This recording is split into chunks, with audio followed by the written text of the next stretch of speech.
मैं अपने घर के आंगन में बैठी सब्जी काट रही थी जब मैंने देखा कि मेरी जवान जहां बेटी कमरे से बाहर निकली तो अजीब तरह से लंगड़ा लंगड़ा के चल रही थी।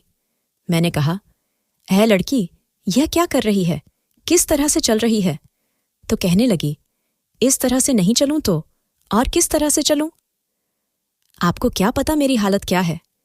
कि इसकी हालत क्या है? दिन भर बिस्तर तोड़ती रहती है, पढ़ाई के नाम पर पूरा दिन कमरे में बैठी रहती है। मैं इससे घर का कोई काम भी नहीं करवाती और अब इसको ऐसा क्या हो गया कि इसकी चाल ही बदल गई। उसने मेरे सवाल का जवाब नहीं दिया और वहां से चली गई। सिर्फ उसकी चाल ही नहीं, उसकी हरकतें भी बदली बदली सी थीं। मुझे उसके चाल चलन कुछ ठीक नहीं लग रहे थे, उससे ज्यादा उसका अंदाज अजीब सा लग रहा था।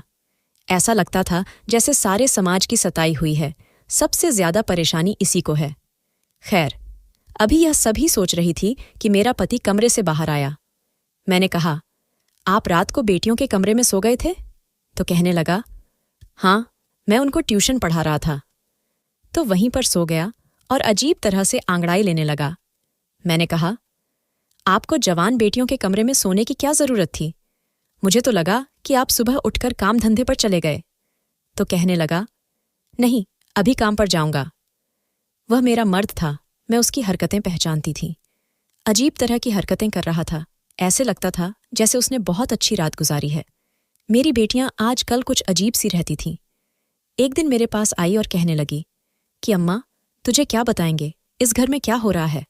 मैंने कहा, क्या मतलब? तो कहने लगी, यह जो बापू है आके हमारे कमरे में सो जाता है, तुझे पता है यह हमारे साथ क्या करता है? मैंने कहा, क्या करता है? तो उसने ऐसी बात बताई कि मैं अपना सर पकड़ के रह गई। उसने कहा, बापू रोज रात को हमारे साथ। मेरे पति का नाम राजू था, मुझसे उम्र में कम था। सब कहते थे कि तुझे इतना जवान पति कहाँ से मिल गया? तो मैं कहती थी कि मेरी किस्मत अच्छी है और तुम लोग क्यों जलते हो? राजू कहता था कि उसे अपने से बड़ी उम्र की औरतों में दिलचस्पी है, इसीलिए उसने मुझसे शादी की थी और मेरी जिंदगी उसके साथ बहुत अच्छी गुजर रही थी। घर था, परिवार था, अच्छा पति था, और क्या चाहिए था? उसकी कमाई भी अच्छी थी, घर में पैसे लेकर आता था और मेरे पास भी कुछ पैसे थे जो मैंने जमा किए हुए थे। मैं लोगों के कपड़े वगैरह भी सिया करती थी, अपने हाथ में भी कुछ माल वगैरह होता था। बेटियों की पढ़ाई करवा रही थी। मेरी 3 बेटियां थीं जिनकी उम्र में 1-1 साल का फर्क था, लेकिन पता नहीं चलता था क्योंकि अब तीनों ही जवान हो गई थीं। मेरे पति के साथ संबंध बहुत अच्छे थे, हम लोग पूरे परिवार में मशहूर थे। सब कहते थे कि लज्जो के तो भाग खुल गए हैं, लज्जो जैसे ही किस्मत सबकी नहीं होती। मेरा नाम लज्जो था, दरअसल मेरा नाम लजवंती था, लेकिन प्यार से मुझे लज्जो कहते थे। मैं भी जवान और खूबसूरत थी, 3 जवान बेटियों की मां नहीं लगती थी। मेरी बेटियां भी मुझ पर गई थीं और बहुत ही ज्यादा सुंदर थीं। उनको देखकर मुझे बड़ी खुशी होती थी, इसलिए मैं चाहती थी वह जिंदगी में कुछ बन जाएं। उनकी पढ़ाई करवा रही थी ताकि वह बड़ी अफसर बन जाएं। राजू बहुत पढ़ा लिखा था, वह मेरी बेटियों को खुद ही ट्यूशन वगैरह पढ़ाया करता था, पर आजकल जो इस घर में हालत चल पड़े थे वह कुछ ज्यादा ही अजीब थी। एक रात को राजू अचानक से उठा और कहने लगा, मैं चलता हूं। मैंने कहा, कहाँ? तो कहने लगा, बेटियों को पढ़ाई करवाने। मैंने कहा, इस टाइम? तो उसने कहा, अरे तुझे नहीं पता, उन लोगों के टेस्ट चल रहे हैं। अब पढ़ाई में क्या दिन और क्या रात, रातों को बैठकर पढ़ाना पड़ता है, तब कहीं जाकर अच्छे नंबर आते हैं। तुझे नहीं पता, आजकल बड़ा कंपटीशन हो गया है रे। मैंने कहा, अच्छा, फिर जल्दी आ जाना। तो कहने लगा, क्यों, मेरे बिना दिल न लगेगा तेरा?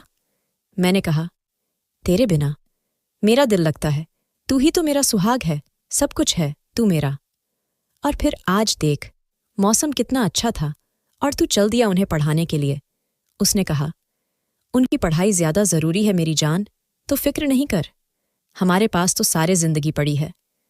कभी कभी मुझे बड़ी खुशी भी होती थी कि उसे बेटियों की बहुत फिक्र थी, वरना उसे क्या था, वह अपने सारे काम तो कर रहा था, पैसे कमा के ले आता था, मुझे भी खुश रखा हुआ था। अगर यह न भी करता तो कोई फर्क नहीं पड़ता, लेकिन मुझे अच्छा लगता था कि उसे हम सबकी इतनी फिक्र है। एक दिन मैं बाजार में जा रही थी, जब मुझे मेरी एक सहेली मिली, उसने कहा, क्या हाल है तेरा और तेरा पति कैसा है? मैंने कहा, ठीक है, बिल्कुल। बड़ी अच्छी जिंदगी गुजर रही है उसके साथ खुश हूं। यह बात सुनकर मेरी सहेली हैरान हुई और कहने लगी कि अच्छा, तेरी जिंदगी अच्छी गुजर रही है, पर मैंने तो कहा था कि तेरी उसके साथ जिंदगी कभी अच्छी नहीं गुजरेगी।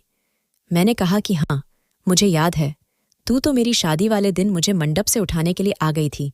तूने राजू को किसी लड़की के साथ पकड़ लिया था ना। लेकिन देख, यह जो मर्द होते हैं ना, इनका शादी से पहले 100 जगह चक्कर होता है, लेकिन वह लड़की इनके लिए सबसे ज्यादा आगे होती है जिससे यह शादी करते हैं। राजू खूबसूरत है, जवान है, उसके पीछे हजारों मरते होंगे, पर शादी तो उसने मुझसे की है। देख, ये जो मर्द होते हैं ना, ये ऐसे ही होते हैं।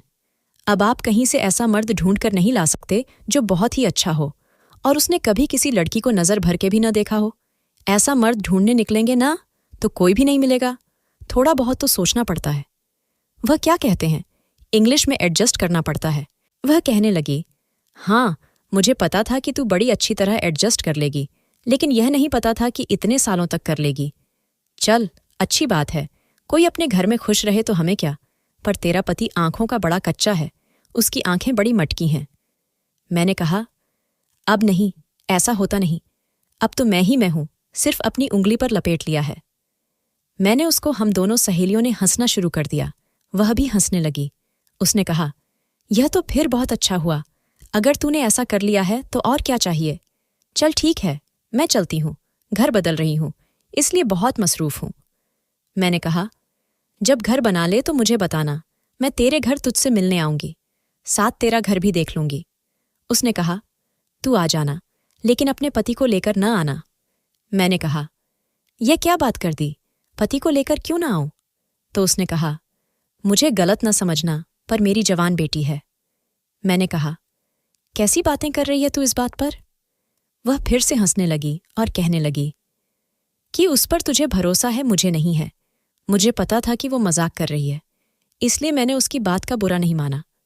मैं इस बात को मान गई थी कि खूबसूरत मर्द के पीछे अगर बहुत सारी लड़कियां हो तो उसमें कसूर लड़कियों का है, उसे मर्द का नहीं। अब तो ये रोज रोज होने लगा। कह, मेरा मर्द राजू बेटियों के कमरे में पढ़ाई करवाने के बहाने जाता और वहां पर बैठ जाता।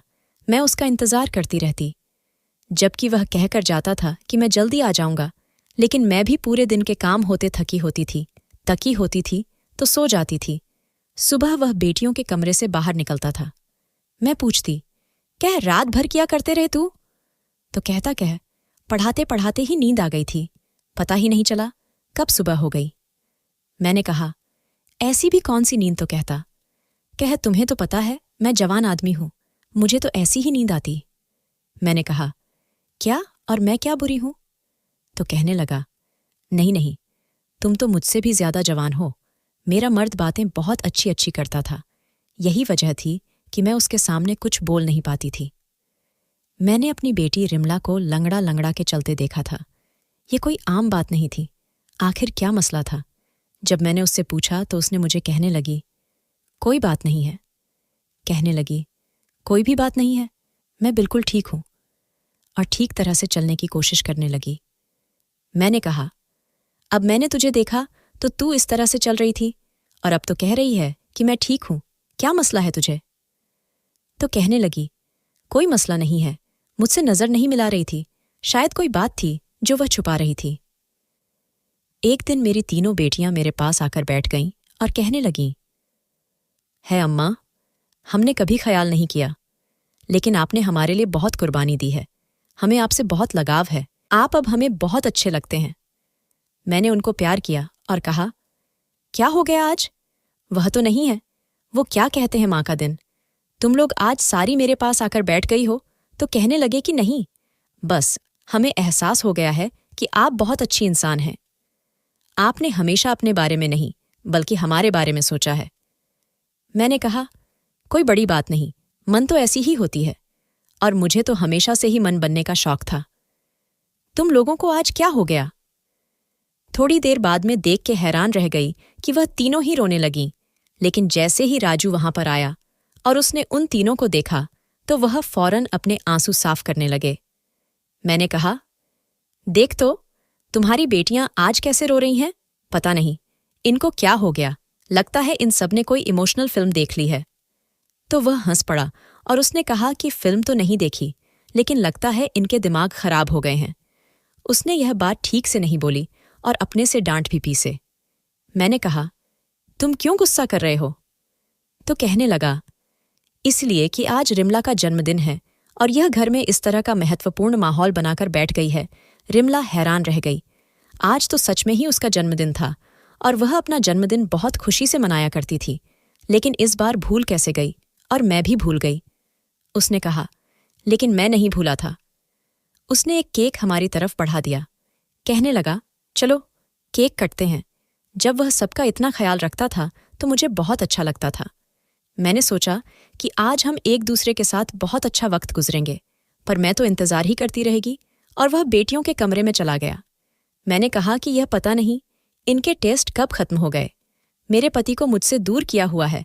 तो कहने लगा कि टेस्ट खत्म हो गए हैं तो आगे पढ़ाई बहुत मुश्किल है, क्योंकि अब फाइनल एग्जाम होने वाले हैं, इसलिए थोड़ी बहुत कुर्बानी तो देनी पड़ेगी। मेरे बातों बातों में यह बात अपनी सहेली को बताइए। उसका घर बन गया था। मैं उसका घर देखने गई थी। उसने कहा कि तुझे ऐसा नहीं लगता कि वह तुझसे ज्यादा तेरी बेटियों से प्यार करता है? मैंने कहा कि और तुझको क्या लगता है? ये तो सब जानते हैं कि मर्द को तो अपने बच्चों से ही ज्यादा प्यार होता है। इसमें ऐसी कौन सी बात है? तो कहने लगी कि नहीं, यह सब कुछ थोड़ा सा अजीब है। कुछ तो ऐसा है जो तू भी देख रही है, पर आंखें बंद करके बैठी है। तेरा बेटियों वाला घर है, तुझे अपनी आंखें हर तरह से खोल के रखनी चाहिए। शायद जो वह मुझे समझाना चाह रही थी, मैं ना समझ सकी। मुझे लगा कि वह यह कह रही है कि अपनी बेटियों पर नजर रखा कर क्यों, कि इसके बाद जो हुआ वह बहुत अजीब था। एक दिन रिमला की तबीयत अचानक से खराब हो गई। मैंने कहा कि क्या हो गया? तो कहने लगी, लगता है मैंने कुछ उल्टा सिद्धा खा लिया। मेरे पेट में बहुत दर्द हो रहा है और मुझे उल्टी भी आ रही है। मैंने कहा कि चल तुझे डॉक्टर के पास ले जाती हूँ। तो कहने लगी कि नहीं, नींबू पानी पी लूंगी तो ठीक हो जाऊंगी। डॉक्टर के पास नहीं जाने का दिल नहीं कर रहा। मैंने कहा कि मरीज का कहाँ दिल करता है डॉक्टर के पास जाने का, लेकिन तबीयत ज्यादा खराब हो गई तो क्या होगा? राजू भी वहां पर आया तो मैंने उसे परेशान होकर कहा कि इसकी तबीयत बड़ी खराब है और डॉक्टर के पास भी नहीं जा रही। उसने कहा कि इतनी भी खराब नहीं है, पढ़ाई की टेंशन की वजह से ऐसा हुआ है, ठीक हो जाएगी, तो परेशान नहीं हो। आगे पीछे तो वह मेरी बेटियों की बहुत फिक्र करता था, पर आज इस तरह से कहने लगा कि जैसे उसको कोई फिक्र नहीं है। उसने कहा, छोड़ दो, थोड़ी देर में ठीक हो जाएगी। मैंने कहा कि यह क्या बात हुई? तो कहने लगा कि जवान लड़की है, जवान बंदा जल्दी ठीक हो जाता है। तू चल मेरे लिए खाना लगा दे, मुझे बहुत भूख लगी है। राजू मेरी बेटियों का इतना ख्याल रखता था कि उसकी यह नानी से हरकत भी मुझे हिलाकर रखकर आज उसने रिमला की फिक्र क्यों नहीं की। रिमला की तबीयत वाकई थोड़ी देर बाद ठीक तो हो गई, लेकिन मैं जब उसके लिए चाय बनाकर कमरे में जाने लगी तो अंदर बैठी अपनी बेटियों की बातें सुनकर मैं दरवाजे पर ही रुक गई। वह कह रही थी कि भगवान करे यह कुत्ते की मौत मरे, इसको सुकून ना आए, शाम शान ले जाने के लिए भी कुछ न बचे। ऐसा बुरा आदमी हमने अपनी जिंदगी में नहीं देखा, और हमारी मान का भी दिमाग खराब कर रखा है। ये बातें सुनकर मैं हैरान रह गई, या किसके बारे में बात कर रही थी। मेरी छोटी बेटी ने कहा कि उसको छोड़ अपने बारे में सोचने, रिमला क्या होगा? अगर माँ को यह बात पता चल गई तो वो तो जीते जी मर जाएगी। रिमला कहने लगी कि दिल करता है मैं ही खुदकुशी कर लूं। अब मैंने सोच लिया कि मैं सीधे अंदर चली जाऊंगी और इन सब से पूछूंगी कि ये क्या बातें कर रही हो, लेकिन इससे पहले मुझे राजू ने बुला लिया। मैंने कहा कि वह हमारी बेटियां कुछ अजीब सी बातें कर रही हैं, पता नहीं किसको कोस रही है। बैठकर मुझे लगता है ये रिमला हमसे कुछ छुपा रही है। मैं बोल रही थी कि राजू ने मुझे एक तोहफा दिया और कहा कि तू उनको छोड़ और मेरी तरफ से देख। आज उसका मूड बहुत अच्छा था। उसकी बातों में लग के मैं यह बात भी भूल गई, लेकिन सुबह बहुत बड़ी मुसीबत आई। रिमला बेहोश हो चुकी थी और होश में नहीं आ रही थी। अब तो उसे डॉक्टर के पास ले जाना था, लेकिन राजू अभी भी कह रहा था कि डॉक्टर के पास ले जाने की जरूरत नहीं है। मैंने कहा कि ऐसे कैसे, मेरी बेटी को होश नहीं आ रहा। मजबूरी में उसे डॉक्टर के पास ले गए तो डॉक्टर ने एक टेस्ट किया और उसके बाद घर भेज दिया। कहने लगी कि इसको बहुत कमजोरी हो रही है, लगता है इसमें खाना नहीं खाया। आपको टेस्ट की रिपोर्ट में फोन पर बता दूंगी। 2 घंटे के बाद डॉक्टर का फ़ोन आया और बस उसके बाद तो जैसे हम सभी की जिंदगी बदल कर रह गई थी। डॉक्टर ने बात ही ऐसी बताई थी। जब मैंने यह बात सुनी तो मैंने फ़ोन रखा और रिमला के कमरे में कदम रखा और कहा कि इस दिन के लिए तुझे पढ़ाया लिखाया था, तुझे आज़ादी दी थी कि तू ये सब कुछ करे। बाकी सभी मुझे हैरान होके देखने लगीं, लेकिन रिमला जानती थी कि मैं क्या बात कर रही थी। इसीलिए उसने सिर झुका लिया था, क्योंकि मुझे डॉक्टर ने बताया था कि आपकी बेटी माँ बनने वाली है और उसने अपने बच्चे को ख़त्म करने के लिए कोई गोली खाई है, जिसकी वजह से उसकी हालत खराब हुई है। लेकिन बच्चा सही सलामत है और उसे कुछ नहीं हुआ है। रिमला ने रोना शुरू कर दिया। मैंने कहा कि बता, ये सब कुछ किसने किया है? तो उसने कहा कि सब बताती हूँ, और मुझे मेरे कमरे में ले गई। वहां से जाकर उसने मुझे अकेले में अलग ही कहानी सुनाई और कहा कि यह सब मेरी गलती है, मेरी वजह से हुआ है। मैंने कहा कि ऐसे कैसे, किसी और का कसूर नहीं है, बता कौन है वह लड़का, उसी के साथ तेरी शादी करवाऊंगी। तो कहने लगी तो वह कभी शादी नहीं करेगा और वह इस देश में नहीं है, बस आप इस बात को ख़त्म कर देंगे। मैंने कहा अब यह बात इस तरह से ख़त्म नहीं होगी, पर वह कहने लगी कि बस मेरी गलती है, मुझे जो सज़ा दोगे मुझे कोई मसला नहीं है, चाहे तो मेरी पढ़ाई ख़त्म करवा दो, मुझे घर बिठा दो, किसी बूढ़े के साथ मेरी शादी कर दो। मैं वैसे तो उसे कोस रही थी और बहुत परेशान थी, लेकिन उसकी बातें सुनकर मुझे ऐसे लगने लगा कि जैसे वह मुझसे भी ज़्यादा परेशान है। मेरी बेटी बुरी तरह से रोने लगी और फिर से बेहोश हो गई। मेरा गुस्सा ख़त्म हो गया और अब मुझे उसकी फ़िक्र होने लगी। अब उसे फिर होश नहीं आ रहा था। हम उसे डॉक्टर के पास ले गए। डॉक्टर ने कहा कि जो दवाई उसने खाई थी शायद उसका असर अब जाकर हुआ है। उसके बाद उसकी हालत बहुत बुरी हुई, लेकिन उसके पेट में पलने वाला बच्चा इस दुनिया में नहीं रहा। पता नहीं यह बात अच्छी थी या बुरी। मैं उससे बात कर बार पूछ रही थी कि यह किसका पाप है, लेकिन वह नहीं बता रही थी। उसने अपनी जुबान पर ताला लगा रखा था और मुझे उसकी आंखें बता रही थीं कि कोई बहुत बड़ी वजह है। रिमला, तू मेरी अच्छी बेटी थी, पढ़ाई में भी बहुत अच्छी थी। उसका ऐसी बातों में कोई ध्यान नहीं था। वह सबसे बड़ी थी, खूबसूरत थी, समझदार थी। फिर अचानक से वह यह सब कैसे कर सकती थी? मैं बहुत परेशान थी। जब रात हुई तो मैंने देखा कि मेरा पति मेरे कमरे में आया और आते ही मुझ पर हाथ उठाना शुरू कर दिया। मुझे बुरी तरह से मारने लगा। मैं चिल्लाने लगी, लेकिन मुझे कोई बचाने नहीं आ रहा था। वह मुझे कह रहा था, मैं तुझे नहीं छोड़ूंगा। मैं हैरान थी कि आखिर मेरी गलती क्या है, मैंने किया क्या है, लेकिन वह नहीं रुक रहा था। उसने मेरी हालत खराब कर दी और मैं अचानक से चीख मारकर उठी। तब मैंने देखा कि राजू सो रहा था और ये एक सपना था। वह भी आ गया। उसने कहा, क्या हो गया? मैंने कहा, क्या मैंने बुरा सपना देखा है? उसने कहा, तुझे अब तक इस तरह के सपने आते हैं तो इस सब के बाद भूल क्यों नहीं जाती? मैंने बताया कि जब मैं परेशान होती हूं तो मुझे ऐसे सपने आते हैं। तू भी क्या सोचता होगा ना, हमारे घर भी कैसी मुसीबत है, रिमला ने इतना बड़ा कदम कैसे उठा लिया? उसने कहा, मैं कुछ नहीं सोचता हूं, आजकल ये सब कुछ बहुत हो रहा है, बस तू भगवान का शुक्र अदा करके बात यहीं पर खत्म हो गई। उसकी हालत भी अब पहले से ठीक है और वह मामला भी खत्म हो गया, नहीं तो हम किसी को मुंह दिखाने के काबिल नहीं रहते। मैंने कहा कि अब कौन सा मुंह दिखाने के काबिल रहे हैं, पता चल जाता कि आखिर ये सब कुछ किया किसने है। उसने कहा, कह पता चल जाता तो क्या हो जाता, कोई भी अपनी गलती की जिम्मेदारी लेने को तैयार नहीं होता, लेकिन तू शुक्र करके जो होना था हो गया। अपनी बाकी की बेटियों को संभाल कर रखना होगा। मैंने कहा कि अब उसको पढ़ाएंगे नहीं, बस इस दवा परीक्षा में बैठा कर, उसके बाद सब खत्म।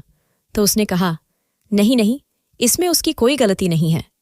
मैंने कहा, कह तुम्हें उसकी इतनी फिक्र क्यों है? तो वह कहने लगा कि फिक्र नहीं करूं तो क्या करूं। मैं अपनी खुशी सहेली के घर गई और परेशानी में उसको सब कुछ बता दिया। वह थोड़ी सी उलटी सी की बातें जरूर करती थी, लेकिन थी तो मेरी अच्छी सहेली, बहनों जैसी थी। उसने कहा, मैं तुझे पहले ही कह रही हूं कि मसला बाहर नहीं, तेरे घर के अंदर ही है। मैंने कहा, कह तू क्या कहना चाहती है, मुझे खुलकर बता दे। उसने कहा, मैंने खुलकर कुछ नहीं बताना, लेकिन तुझे खुद ये सब कुछ समझना होगा। देख, तेरे घर में कौन है, तेरी बेटियां कहाँ जाती हैं, उनके कमरे में कौन आता जाता है, कौन है ऐसा जो उनके साथ यह सब कुछ कर सकता है? तुझे बहुत बारीकी से हर बात के बारे में सोचना पड़ेगा। तब जाकर तू यह पता कर पाएगी कि यह सब कुछ किसने किया है। नहीं तो इसी तरह सोच सोच कर ही पागल हो जाएगी, लेकिन मिलेगा कुछ नहीं। वह ठीक कह रही थी। कोई तो ऐसी बात थी जिसको मैंने देख नहीं रही थी। मैं आजकल बहुत परेशान थी। जब मैं एक दिन राजू को किसी से फोन पर बात करते हुए सुना, वह कह रहा था, मैं तो स्वर्ग में रहता हूं, मेरे साथ बहुत अच्छा हो रहा है, मेरे आसपास तो परियां ही परियां हैं। इस बात पर वह हंसने लगा। एक तरफ हमारे घर में इतना बड़ा तूफान आया था कि अभी तक कोई भी नॉर्मल नहीं हो पाया, तो दूसरी तरफ यह इतना खुश होकर कैसे बातें कर रहा था। कहने लगा, औरत बड़ी झाली होती है तो कोई है ही नहीं, और मेरी वाली से बड़ी पागल तो कोई है ही नहीं। मैं अचानक से कमरे के अंदर चली गई तो उसने फोन बंद कर दिया। मैंने कहा, किससे बात कर रहे थे? तो कहने लगा, वह मेरी मौसी है ना, गोरखपुर वाली, उससे बात कर रहा था। मैंने कहा, आज उसको तेरी याद कैसे आ गई? तो कहने लगा, बस आ गई होगी, याद साफ पता चल रहा था कि वह झूठ बोल रहा था, और कोई बहुत बड़ा झूठ बोल रहा था। उसके दिमाग में इतना कुछ चल रहा था कि उसको यह पता ही नहीं चला कि वह अपनी रिश्तेदार के बारे में मुझे यह कह रहा है कि वह जिंदा है, जबकि वह तो मर चुकी थी। मुझे अचानक से मेरी सहेली की बातें समझ आने लगीं। वह इशारा किस तरफ कर रही थी? अब मुझे समझ आ गया। राजू ही तो था जो मेरी बेटियों के कमरे में जाता था और मैं बेफिक्र होकर सो जाती थी। अब मेरे पास एक ही रास्ता था। अगर राजू से सवाल करती तो वह झूठ ही बोलना था। मुझे यह जानने के लिए एक बढ़िया से प्लान की जरूरत थी कि वह कमरे में क्या करता था, और मेरे दिमाग में प्लान आ चुका था। मैंने सोच लिया था कि मैं चुपके से अपनी बेटियों के कमरे में छुप जाऊंगी। सुबह मैंने उनके कमरे में एक अलग से अलमारी रखवा दी। वह कहने लगी, क्या अम्मा, इस अलमारी को यहां क्यों रख रही हो? तो मैंने कहा, तो बाहर जगह नहीं है, इसलिए। मेरा इरादा उसी के पीछे छुपने का था, क्योंकि अगर मैं उसके पीछे छुपी होती तो किसी को पता न चलता कि मैं वहां पर खड़ी हूं। शाम हुई तो मैंने आज उसे कहा कि मैं अपनी सहेली के घर जा रही हूं। उसके घर में जागृता है, माता रानी की पूजा है, रात वहीं पर गुजरूंगी। उसने कहा, हाँ चली जाओ, अच्छा है, तुम्हें भी अच्छा लगेगा। मैंने कहा, हाँ बड़ी परेशान हूं, इसलिए जा रही हूं। मैं चाहती थी कि वह यह सोचे कि मैं घर पर नहीं हूं, ताकि वह बेफिक्र हो जाए और जो भी करना चाहता है खुलकर करे। जबकि मैं शाम होते ही अलमारी के पीछे छुप गई। मेरी बेटियों ने खाना खाया और वह कमरे में ही बैठे थीं। जैसी ही रात हुई तो कुछ ऐसा हुआ कि मैं हैरान रह गई। राजू कमरे में दाखिल हुआ। इसमें ऐसी कोई बात नहीं थी। वह इस समय उन्हें पढ़ाया करता था, पर उसने आते ही कहा, बस करो, यह पढ़ाई और काम पर लोगों। मैंने कहा, यही क्या कह रहा है कि पढ़ाई बस करो? यह तो इनको आता ही पढ़ाने के लिए था। उसके बाद उसने मेरी छोटी बेटी को कहा, आज तेरी बारी है फिर। वहां वो सब होने लगा जो देखकर मुझे ऐसा लगा कि मेरे घर को नर्क बना दिया है, और मेरी बेटियां इसके हाथों में इस्तेमाल हो रही थीं। वह मेरी बेटियों के साथ बहुत बुरा कर रहा था, और मेरे ही घर में मेरी ही नाक के नीचे कर रहा था, और मैं यह सोचती थी कि उन्हें पढ़ाता है। मैंने अपने फ़ोन से उसकी वीडियो बना ली, क्योंकि यह ज़रूरी था। थोड़ी देर बाद वह वहां से चला गया और मेरी बेटियां बैठकर रोने लगीं। इसका मतलब वो बच्चा जो रिमला की कूंख में था, वो भी मेरे पति का था। आज मुझे वो दिन याद आ गया जब मैंने राजू से शादी करने का निर्णय लिया था, और सब ने मुझे रोका था, मना किया था। कह, ऐसा न कर, मेरा पहले पति इस दुनिया से चला गया था। वह बहुत निर्दयी इंसान था, रोज मुझ पर हाथ उठाता था, बिना वजह ही मुझे मारने लगता था। कहता था, तू लड़कियां पैदा करती जा रही है और मुझे बेटा चाहिए। उसने मुझे एक दिन भी खुश नहीं रखा और मेरा जीवन बर्बाद कर दिया। ये तीनों बेटियां उसकी ही थीं। उसके देहांत के बाद मेरी जिंदगी में राजू आया, जवान और कम उम्र का लड़का, जिसे मुझसे पागलों जैसी मोहब्बत थी। पर आज समझ आया कि उसको मुझसे कोई मोहब्बत नहीं थी। वह तो किसी और काम से आया था। उसे तो एक तीर से 4 शिकार करने थे, एक में और मेरी 3 जवान बेटियां। मैं फूट फूट कर रोने लगी। मुझे सब लोगों ने रोका था। सब ने कहा था, लाजो तू पागल हो गई है, स्वार्थी बन गई है, सिर्फ अपने बारे में सोच रही है, अपनी बेटियों के बारे में नहीं सोच रही। मैंने कहा, लेकिन क्यों ना सोचूं अपने बारे में? मेरे पहले पति ने मुझे बहुत तंग किया, मुझे इंसान नहीं समझा। क्या मेरे सीने में दिल नहीं है कि मेरी इच्छा ही नहीं है? अगर मैं उससे शादी करना चाहती हूं तो तुम सबको क्या है? और शादी के बाद राजू ने हमेशा मेरी बेटियों को अपनी बेटी समझा था, लेकिन यह सब कुछ एक नाटक था। वैसे तो उनका बहुत ख्याल रखता था, मैं तो भूल ही गई थी उनका बाप नहीं है। इतना ख्याल तो उनके अपने बाप नहीं रखा था, लेकिन उसने यह साबित कर दिया कि सौतेला बाप कभी अपने बाप की जगह नहीं ले सकता। मेरा कसूर यही था कि मैंने उस पर बहुत ज्यादा भरोसा किया था। मुझे ऐसा नहीं करना चाहिए था। इसलिए कहते हैं सब कुछ कभी एक जैसा नहीं रहता। मुझे सोचना चाहिए था, गलती मेरी थी। वह वहां से चला गया और मैं अपनी बेटियों के सामने आ गई। मुझे देखकर वह हैरान रह गई और उनको पता चल गया कि मैं सब कुछ जानती हूं। मैंने कहा कि तुम सबने मुझे बताया, क्यों नहीं बताई तो सही। उन्होंने रोते हुए कहा, वो कहता था कि तूने अपनी मान को सब कुछ बताया तो मैं तुम्हारी मान को जान से मार दूंगा, उसे खत्म कर दूंगा। हम ऐसा नहीं चाहते थे, क्योंकि आपके अलावा हमारा कोई था ही कौन। इसलिए हम डर गए। उसने हमें कहा था कि मैं तुम्हारी मान को बहुत आसानी से खत्म कर सकता हूं, और वह ऐसा कर भी सकता था। फिर रिमला के साथ जो कुछ हुआ उसका जिम्मेदार भी यही है, और यह बहुत वक्त से हो रहा है। मैंने कहा कि तुम लोगों को मुझे बताना चाहिए था। तुम्हारा अपना बाप जैसा भी था, लेकिन डरपोक नहीं था, बहादुर आदमी था। तुम्हारे अंदर उसी का खून है। मेरी बेटियां बहुत रो रही थीं, पर मैंने उनको कहा कि बस अब सब खत्म हो गया, अब मैं तुम सबका बदला लूंगी, तुम फिक्र नहीं करो। उसने कहा कि आप क्या करोगी? मैंने कहा कि मैंने सोच लिया है कि मैं क्या करना है। तुम लोग अपना सारा सामान लो, अपने स्कूल जाओ, जाने की तैयारी करो, क्योंकि हम यह शहर हमेशा के लिए छोड़कर जाने वाले हैं। 1 हफ्ता है तुम लोगों के पास, अपनी तैयारी करो, पर किसी को बताना नहीं। मुझे मेरी बेटियों ने कहा कि शहर छोड़ने से क्या होगा? मैंने कहा कि ये हमें तलाश कर लेगा, बस तुम लोगों को जो कहा है वह करो। मैंने कहा था, ठीक है। मैंने जो वीडियो बनाई थी वह मेरे पास सबूत था। मैंने पुलिस स्टेशन में जाकर रिपोर्ट करवानी थी और साथ उनको वीडियो भी देनी थी। उसके बाद पुलिस वालों ने उसे जरूर पकड़ लेना था। मैं शहर छोड़ने की तैयारी कर ली और अपनी बेटियों को भी समझा दिया कि क्या करना है और कैसे करना है। राजू को पता भी नहीं था उसके साथ क्या होने वाला था। वह बिल्कुल अज्ञान था। हम सब एक दूसरे के साथ थे। मैं बहुत तरह से सब कुछ कर रही थी, क्योंकि अब हम गलती नहीं कर सकते थे।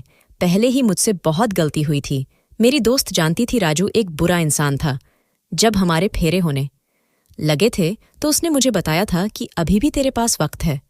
पर एक वक्त में पागल हो चुकी थी, क्योंकि मुझे कभी मोहब्बत मिली ही नहीं थी। इसलिए जब इसने मुझे कहा था कि मुझको हमेशा खुश रखेगा तो मैंने यकीन कर लिया, क्योंकि मुझसे बहुत मोहब्बत करता है।